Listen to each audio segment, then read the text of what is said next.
আচ্ছা ইমন, গার্মেন্টস সেক্টরে কোয়ালিটির মান ভালো হওয়ার জন্য কি করা দরকার জানো তুমি? অবশ্যই গার্মেন্ট সেক্টরের কোয়ালিটি ভালো করার জন্য প্রথম ধাপ হচ্ছে যে কাঁচামাল বা ফেব্রিক্স যাচাই, প্রোডাকশনের প্রতিটি ধাপ নিয়মিত পরিদর্শন এবং দক্ষ জনবলের মাধ্যমে কোয়ালিটি উন্নত করা সম্ভব। এখন আসি, কোয়ালিটি উন্নত করার জন্য কয়েকটি ধাপ আছে। তার মধ্যে হচ্ছে কাঁচামাল পরিদর্শন। প্রথমত কাঁচামালের মধ্যে রয়েছে ফেব্রিক, সুতা, জিপার, বাটন, এইসব এইসব জিনিসগুলো আগে যাচাই করতে হবে ব্যবহারের পূর্বে। কেননা এই জিনিসগুলো যদি আমার প্রোডাক্টের মধ্যে লাগানো হয়ে যায় বা ব্যবহার করা হয়ে যায় তাহলে আমার আর কিছু করণীয় থাকবে না। তাই সর্বপ্রথম এই জিনিসগুলোকেই যাচাই বাছাই করতে হবে। দ্বিতীয়ত হচ্ছে in process inspection. In process ইন্সপেকশনের মধ্যে হচ্ছে যে যখন একটি গার্মেন্টস সেলাই বিভাগে থাকে, সেলাই বিভাগে একদম শুরু থেকে শেষ পর্যন্ত নিয়মিত সেলাই চলাকালীন সময়ে পর্যবেক্ষণের মধ্যে রাখতে হবে।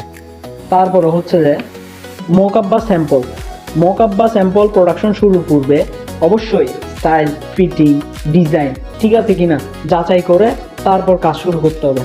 আমি যদি একটা মেশিন সেট হলো, ওই মেশিনে যদি আমি মোকআপ দিই তাহলে অপারেটররা ওই মোকআপ ফলো করে কাজটা করবে, তাহলে দেখা যাচ্ছে আমার কোয়ালিটিটা উন্নত হবে, অবশ্যই উন্নত হবে। তৃতীয়ত আরেকটা জিনিস, সেটা হচ্ছে যে দক্ষ জনবল ও প্রশিক্ষণ। দক্ষ জনবলের ক্ষেত্রে অবশ্যই যে ব্যক্তি দক্ষ তাকে তো আমরা অবশ্যই নিয়োগ দিব। আর অনেক ব্যক্তি আছে তারা দক্ষ না, কিন্তু আমাদের দক্ষ করে নিতে হবে। কিভাবে করতে হবে? প্রশিক্ষণের মাধ্যমে তাদেরকে নিয়মিত প্রশিক্ষণ দিতে হবে।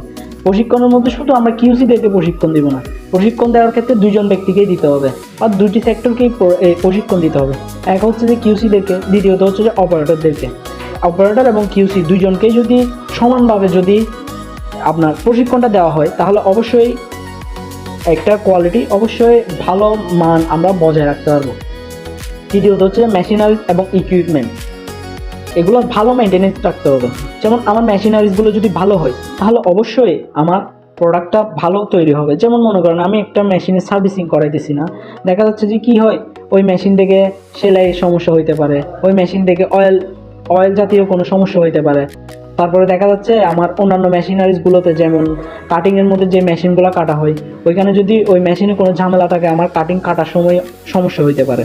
শেষ মেশ হচ্ছে যে চূড়ান্ত পরিদর্শন, যা প্যাকেজিংয়ের আগেই করতে হবে। একটা প্রোডাক্ট যখন প্যাকেজিংয়ের আগে ঢুকে যাবে তখন দেখা যাচ্ছে আমার সিটি পেটে ঢুকলো বা প্যাকেজিং করার জন্য ঢুকে গেল, আমার ওইটা ব্যাক করার কোনো চান্স নেই।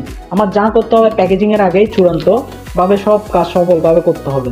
এবং আমি যে শুরু থেকে করে আসছি, মোকআপ দিয়ে আসছি, তারপরে হচ্ছে যে আমি র ম্যাটেরিয়ালসগুলো চেক করে আসতেছি, সুইং বিভাগ, ফিনিশিং বিভাগ এবং কাটিং বিভাগে যে পর্যবেক্ষণের মধ্যে রাখছি, তার আউটপুট হচ্ছে আমি যখন চূড়ান্ত পরিদর্শনে যাব তখন আমি কিভাবে কাজটা করছি, আমার কাজটা আমি কতটুকু ভালোভাবে করছি সেটাই এখানে আমি পাবো।